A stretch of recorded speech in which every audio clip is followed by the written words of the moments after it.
So I want to make some random remarks about what's going on in various places in the world, here in the United States, the Western world. And I will try to be careful to tell you when I'm expressing my own views and when I'm expressing the views of those who I think are authorities, like my Rabbi Zatzal.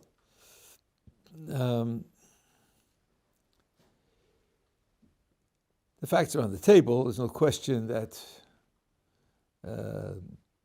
this is a gigantic crisis. Many on the left in Israel have publicly come out and said that their dream is finished, that they had a very naive and deeply wrong picture of how the world works, how people work, how our enemies work, what their psychology is and what their culture is. I would say it's endemic to the left across the world, and they're very bitterly disappointed with the left with whom they identified worldwide, as are progressives in America. The Jewish progressives in America, many of them are disillusioned.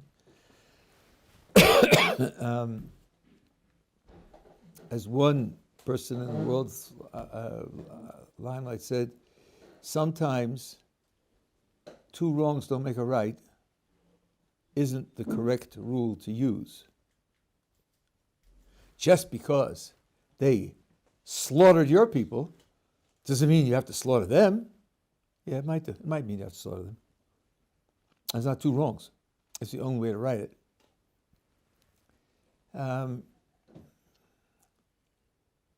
The question is, what should we, as believing and practicing Jews, pray for, hope for? I think there's a natural spirit that our side should win, that they are evil and that they have to be destroyed.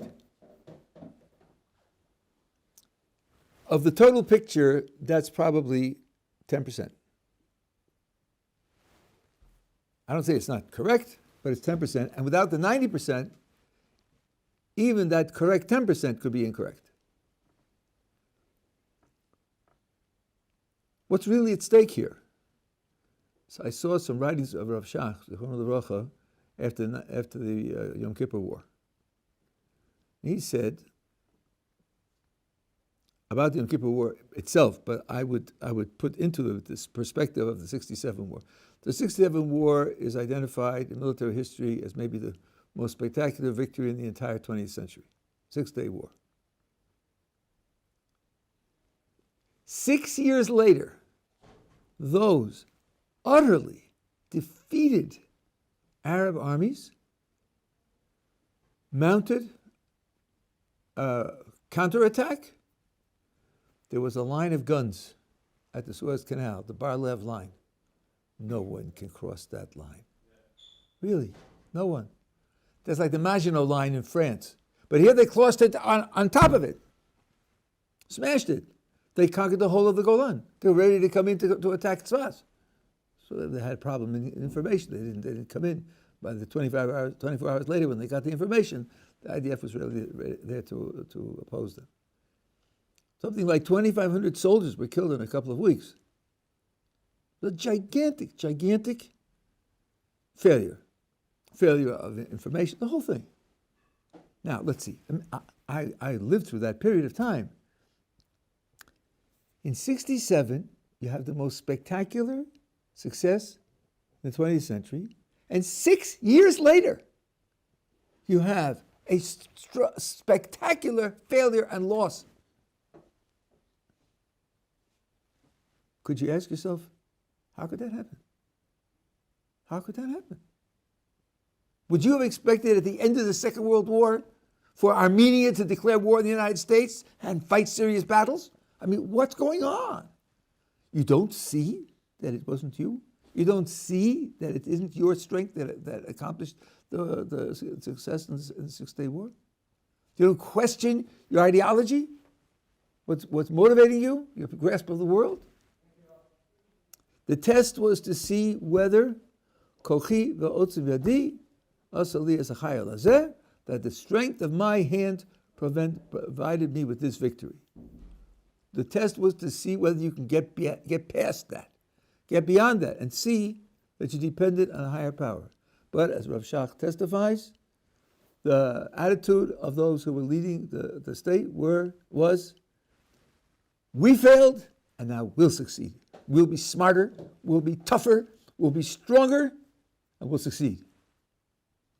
Which means that the spiritual lesson was not learned. It was not learned. And I think we are in a situation where we're in the same danger. I haven't heard from any of the secular leaders of the country a word about there being other powers that function to determine what events are. Several weeks before this took place, before October 7th, it's the 50th anniversary of the Yom Kippur War. So there were interviews with people in the military. Could it happen again? And the unanimous voice was, of course it can't happen again. We have the wall. We have the technology. We have the information services. We know their psychology. We're on top of it. We have it under control. Spectacular failure. Unbelievable, unimaginable failure. Unimaginable tragedies. I don't hear from any of the leaders of the country a word about maybe it isn't really you who are in control. Maybe it's not really you that are making the events take place. No, we're going to be stronger and smarter and faster and deeper. We'll take care of it. So I think that there is a gigantic spiritual challenge, and it's not being met. So one thing that we ought to be davening for is that Kodesh Baruch Hu should influence those who are in charge on the secular side to think again, to arrange for them, other than through the gigantic slaughter, but other ways to cause them to doubt their own certainty of their ideology and to open their minds to a different perspective. Part of that is davening for a victory on the battlefield that will be a sanctification of the divine name.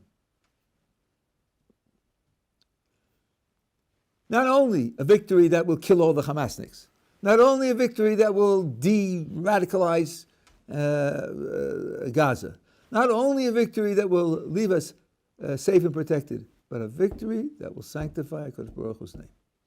If we don't have that as our central vision, as our central petition, then we're missing the boat.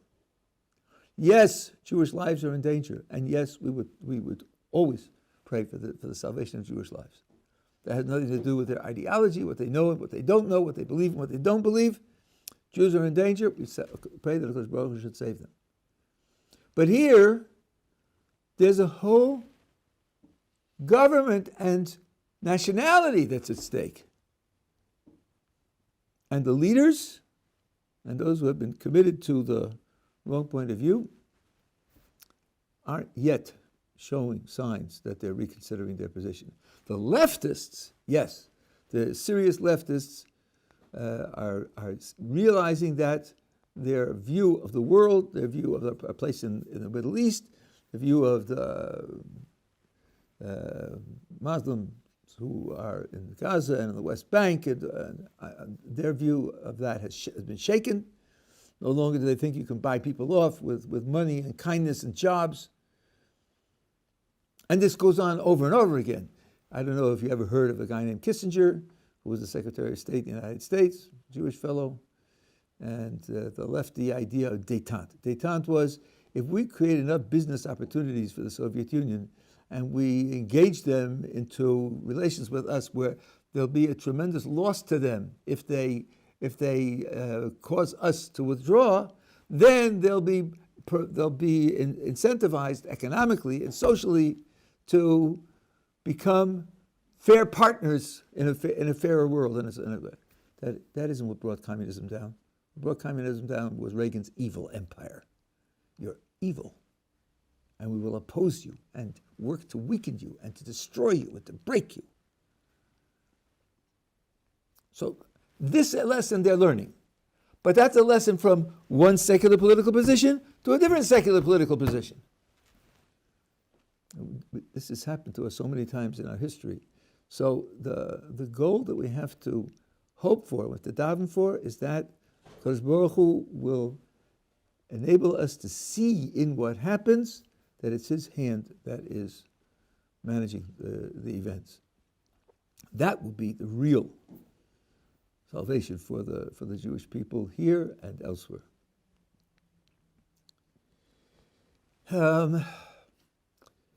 What's happening in the United States, on the campuses and elsewhere, I have my own. What I said up until now is from what I learned from my Rebbe Zatzal and what I understand of where the Torah stands. I think that that's authoritative. I forgot to bring it in tonight. There's a Mishnah Berach for the soldiers in the IDF, which is in a Sephardi Siddur called Heichal David. Rebbetzin found it. It's absolutely beautiful. It prays that they should be safe and the Kadosh Baruch Hu should make them successful, and that they should do tshuva. Right? Because we're interested in their spiritual health also. Also, we're interested in their spiritual health and their physical health also. And without a tefillah that they should do tshuva, the hope that they will be victorious in the battlefield may be the worst possible thing for them. It does reinforce the same illusion which brought us to the same tragedy twice. We have to keep that uppermost in our minds. And I speak as one who, I've been here 42 years, and before that I was here for a year in 64, and a year and a half a year in 77. And I love the country, and I believe in the country, I believe in the people in the country. But believing in people and loving them involves having a vision for them for their own best good. And that vision has to be uppermost in our minds. That's what we have to be thinking about, caring about, and hoping for. I taught university for 10 years at Johns Hopkins in the 70s. So I know a little bit about university life. It's certainly changed in certain ways, but I have an extremely cynical view of the character, the morality, the sincerity, the honesty, the self-understanding and world understanding of those students who are talking about from the sea to sea, from the river to the sea, the land of Palestine shall be free.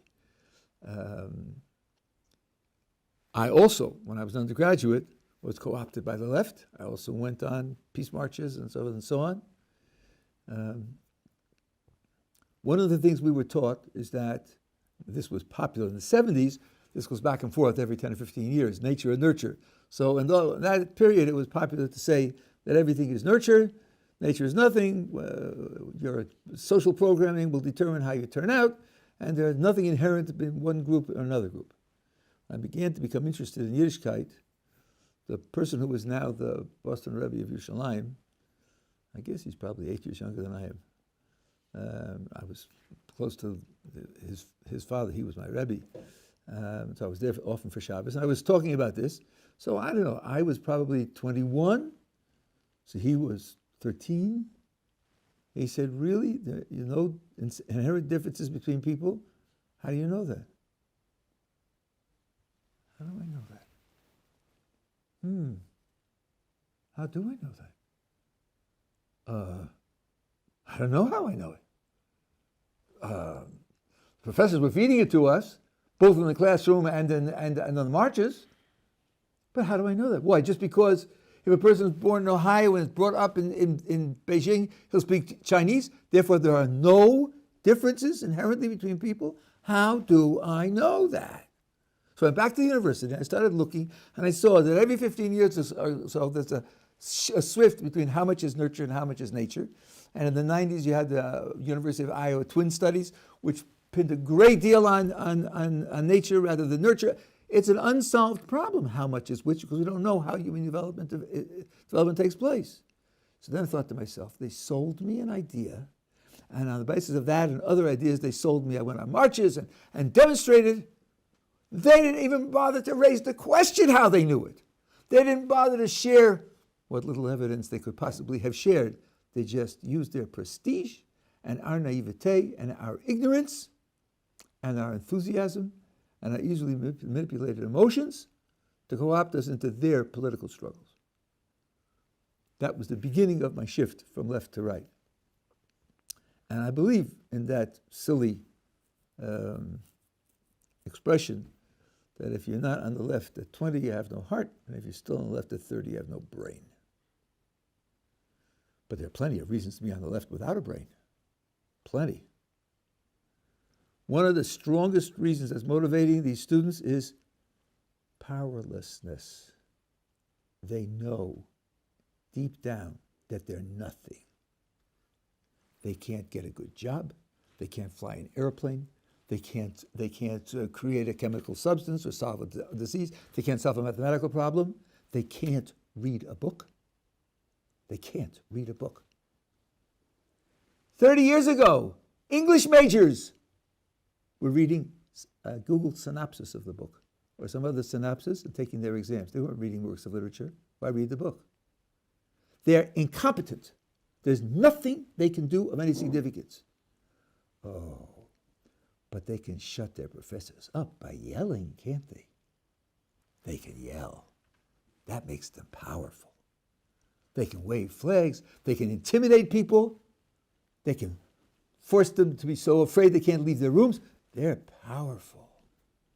This is, I'll tell you what it's like. I don't know the extent to which it happens today, but my time, all the kids that went to college started to smoke. It's cheap maturity. You really look slick because you're smoking. That doesn't mean you understand politics or psychology. It doesn't mean you can earn $2,000 over the summer, but you can smoke. So you must be really slick. Real cheap maturity. It's the same syndrome. These people have nothing. And, of course, to get something, they might have to read some books. Much better. By the way, demonstrations, I don't know what's going on today, but in our day, demonstrations were always on days that had classes. They're never on Saturdays and Sundays. Because why give up a weekend? No! Have it when a day with classes, and then you get out of classes. It's that crude. It's that superficial. It's just a hunger for power. Use my pronouns. I demand it. If not, you're a criminal. I can tell you what words you should speak to me. So you know what Jordan Peterson said? No. No. Why not? Why won't you do what I want you to do? It's just a question of my pronouns. His answer is, I'm a trained clinical psychologist. I've published 150 papers in the journals that you think are journals, right? Maybe it's not good for you that I should use your pronouns. Suppose you're an alcoholic and you asked me for a bottle of gin. Should I give it to you because you asked? Should I? Just because you asked? Maybe I should say no. Maybe your demand for the use of pronouns is narcissistic, and it's going to feed your psychological deficiencies. Then maybe it's wrong for me to use your pronouns. What makes you think that you, as a friend of my first wife said to when she was arguing with her teenager, at one point she said, I have been 19, but you have not been 45. So why should I think that you know better than I do? I have 19 and 45 in my history. You only have 19. So then I say, and I have this also with older people, a person says, don't talk to me about Yiddishkeit, Rabbi. I was there, been there, done that. I was in yeshiva. I left when I was 20, but I can learn the Blat Gemara. I know it all about, and I know that's not right, it's not true, it's not for me, it's superstition, etc., etc., etc. So I say to him, listen, you're in business, right? I have a cousin who's studying economics. He's a junior in college. Maybe you want to ask him some questions about economics, your business. Maybe you give you some advice, to help you run your business. So the guy who's 45 says, come on, he's 19. What are you talking about? 20 years old. He's a junior in college. I have a college degree and an MA, and I've been in business for 20 years. Why should I ask him? And I say to him, you're right. And guess what? You're living your defection from Yiddishkeit on the basis of your 20-year-old decision, which you haven't reconsidered in 25 years. Your 20-year-old or younger self is dictating to you at 45 how you should think about Yiddishkeit. Why are you living in terms of your 20-year-old decision? Don't you know that there are Fruma Yidden who are college professors? Don't you know that there are Fruma Yidden who are mathematicians and scientists and all the rest? They know everything you know and more. Are you just afraid? Okay, but let's get back to work.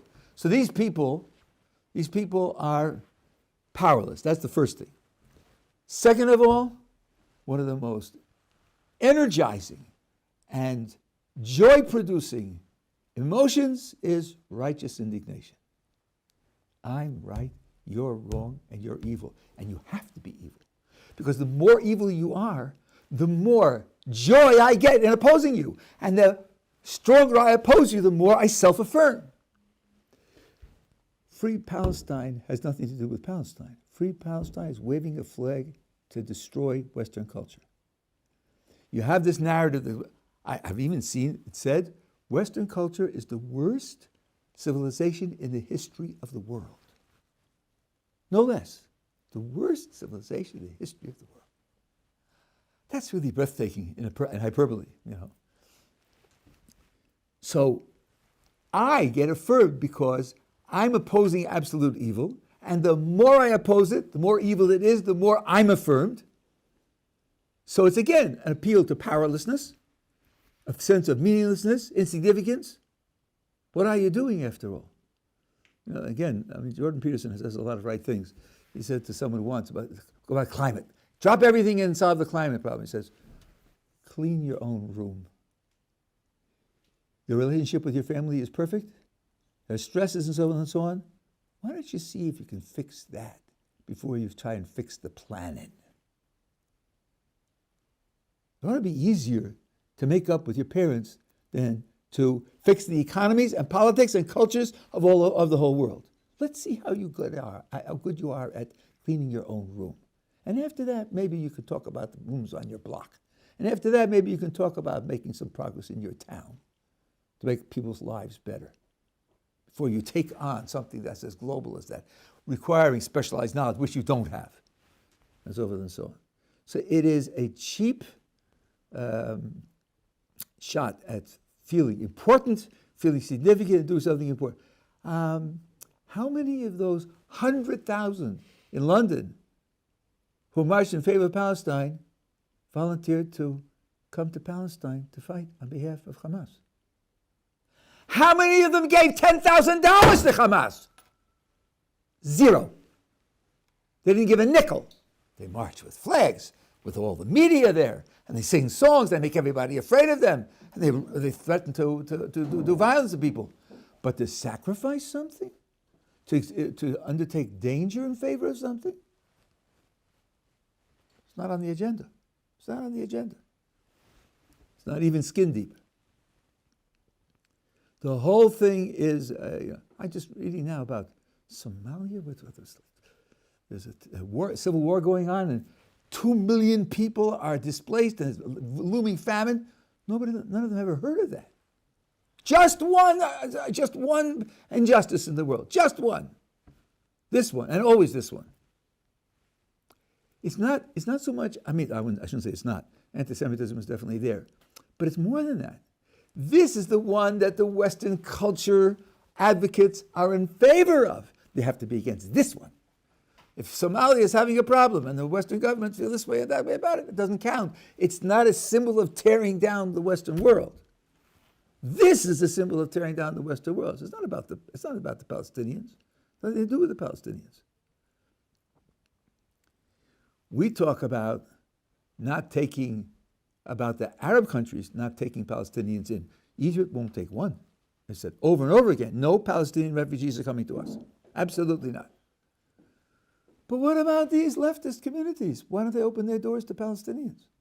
Invite them to come to them. And then, as one fellow did, I think this was very clever, there's a video of him on a college campus, pretending to ask for signatures for a petition in favor of Gaza, right? And it says to a student, will you sign up in favor of the Arabs living in Gaza? Sure, of course. Well, we have a rule that we have to tell you what's in the petition. In the petition, it is that you support the Palestinians in Gaza for whom a person who is a homosexual by law is put to death. Are you ready to sign? Really? That's what they believe? Oh, I don't think I could sign that. And then he says to the next one, LGBTQ people are considered to be sick and they have no rights and they can't advertise and so forth and so on. Sign right here. Here, right, sign right here. Oh, really? I couldn't sign that, So all of a sudden, from the river to the sea, Palestine shall be free? Free of what? Women can't vote, and women can't go outside without being accompanied by someone, and so forth and so on. Sign right here. What? That's the way they treat women? So, do I really want to support that? Maybe not. Maybe not. Of course, why did it take this fellow to point it out for them to find out about it? This isn't exactly secret doctrine, how they live, what they live, how they live. They don't live at all the way these students in London live. This is totally deserving of disgust, and defacing what's noble in the human being is his ability to think and ability to learn, ability to be self-corrective. I once asked one of these people, who's one of these radical groups, when's the last time you made a mistake? When's the last time you changed your mind? He couldn't remember. Because making a mistake and changing your mind isn't on the menu. It's not part of the experience. Perfectly certain, absolutely certain, and be willing to because then you are a hero.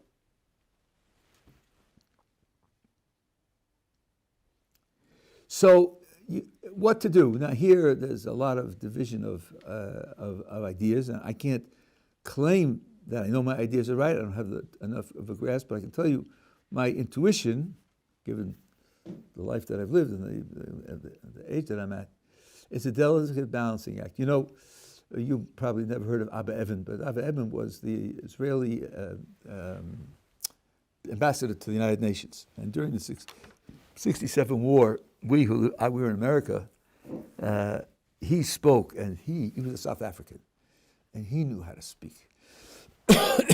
And he explained the Israeli position with logic, with facts, with eloquence, and we, American Jews, listening to him, were thrilled.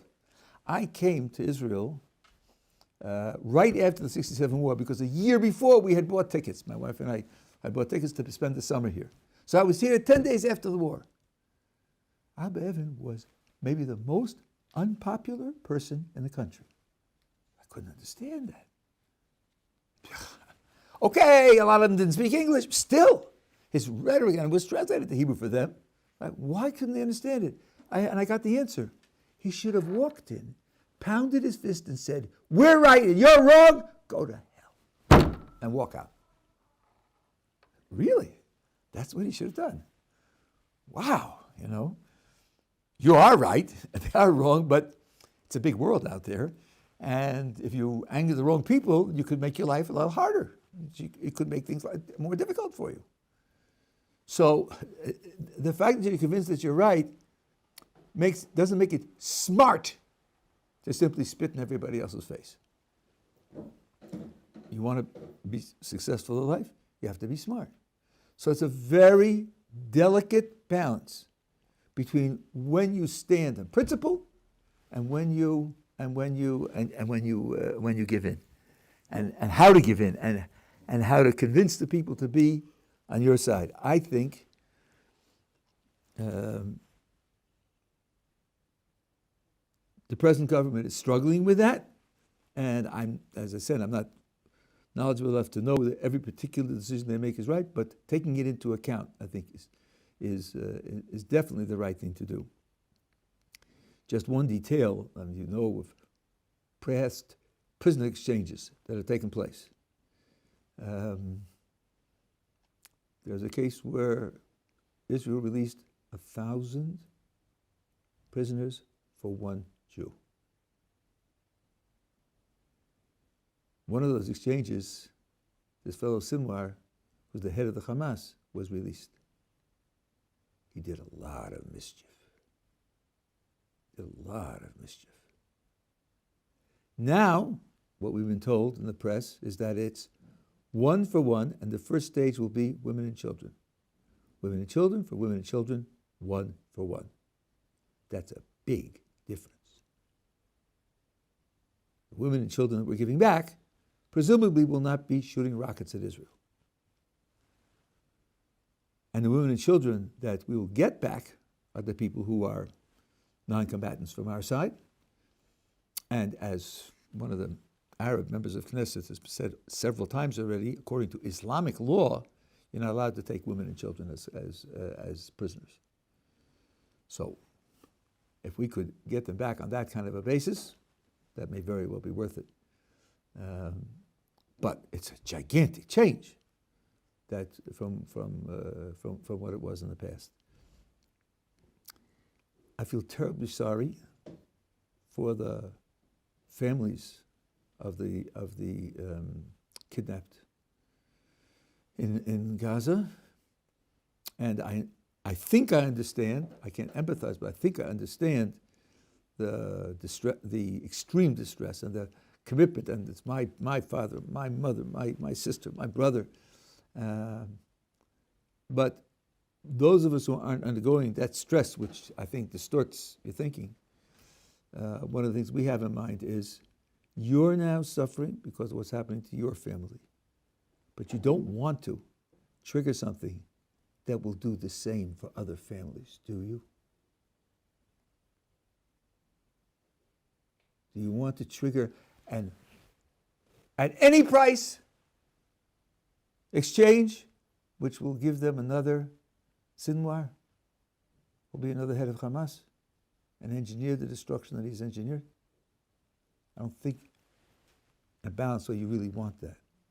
What you want is that it should be good for everybody. And not that be good for you should be at the cost of somebody else who has to suffer. I think that's one of the things that the government is taking into account. They've done in such a way, not like in the past, where we know that the people that we released come back and kill Jews. Over and over and over again. It's just brutally unfair to inflict on somebody else the pain that you're feeling and is driving you to do what you can for your relatives. So that's that part of it. The governments of the world, in this, Donald Trump got it right. Though they don't admit it, it's us first. And in a way, I think there has to be a certain sympathy for that. A government is responsible to its citizens. What they say, what they do, they have one thing in mind. Is it good for us or not? Can we expect that they should think about the abstract justice and so forth and so on? Only if their citizens care about justice. If their citizens care about justice, then they will be interested in justice because they want to be the power, especially if it's a democratic country. They have to be elected. So, if it's fortunate enough that their country has high values, then they will express those high values. And if they don't, they won't. In this respect, I want to address something which is also a very tricky subject. What should we think about someone who does something because he's been trained to think that way, educated to think that way? All the people who are his teachers and his examples do it that way, and it's dead wrong. Dead wrong.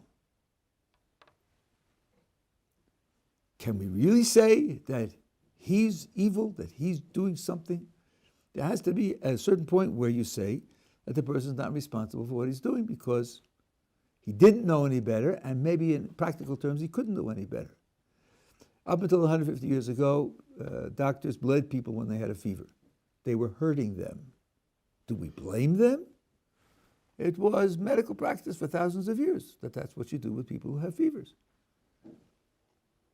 So the thought is maybe we shouldn't be so wholly, single-mindedly, 100% expressive of inherent evil.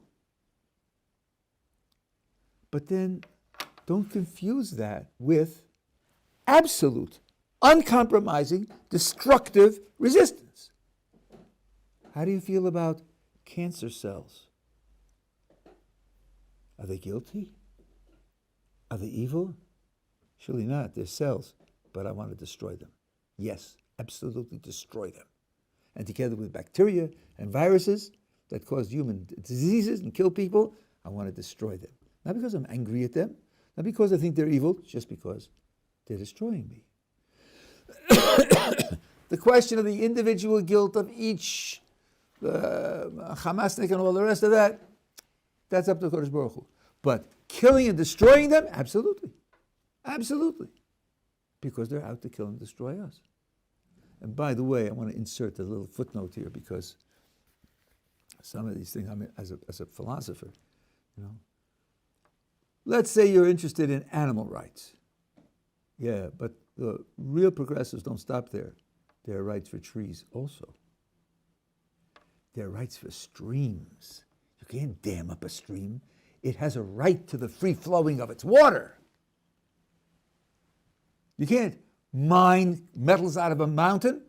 The mountain has a right to integrity, integralness, undisturbed life, or undisturbed continued existence. Okay? I'm waiting for rights for bacteria. They're alive. Bacteria are alive. Who are you as a human being to put your life above their life? And there are billions of them in you, and you're killing them. Somehow I don't hear them taking that position that in this competition of life against life, that somehow we should feel guilty for killing bacteria or cancer cells. These people, this group, Hamas, is like a cancer. It's like a cancer. I just want to say one more thing. People have talked about they're doing it because of their religion and so forth and so on. And I think that that's dreadfully superficial. You can believe that Jews don't deserve a country. You can fight a war against them. But that isn't what they did. They practiced the most obscene, vicious, sadistic cruelty that was not coming from Islamic doctrine. That was coming from a much deeper level of their personality and their culture. And one of the proofs is that they do it to each other also. When Iran and Iraq fought a years-long war, they used poison gas on each other. That wasn't because they hate Jews, or because Jews don't have no right. It's different types of Islam. It's a brutalness, a brutal viciousness that's deep-seated in the culture. You're not going to turn that around. Not without 20 years of re-education. Yeah, question. The question is about the hostages situation.